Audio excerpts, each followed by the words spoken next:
Hey guys, and welcome to my newest video. In today's tutorial we're going to talk about how you can basically enable anti-phishing on Binance.com, so your Binance wallet.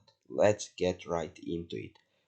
The first thing we're going to do is on the upper right corner you're going to see the profile icon. You're going to hover over that and you're going to go down to the account or settings button. So we're gonna go to the settings button, left click on there, and here on the left hand side we're gonna go to the account button, which is right here. You're gonna scroll down and you're gonna find the security button. Left click on security and it's gonna take us to this page right here. So the security catch the security tracker is gone, it's done. And if you go down you're gonna see the advanced security, which has the anti-phishing code. So protect your account from phishing attempts and ensure that your notification emails are from Binance only. So that's basically what it does. On the right hand side you're gonna see the enable button. You're gonna left click on that,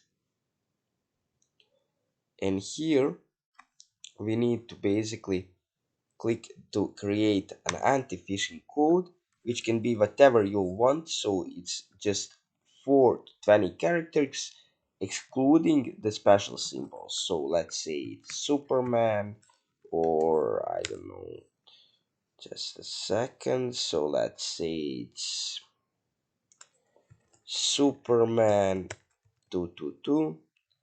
Left click on submit, and here we had to get our phone number verification code.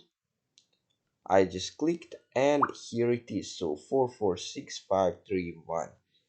It's 446531. And after that, the anti-phishing code has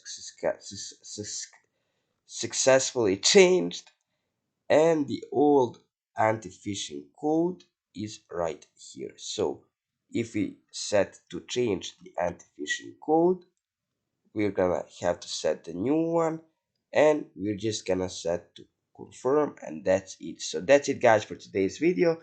I hope that guys helped you, and I hope I see you in the next one. Bye.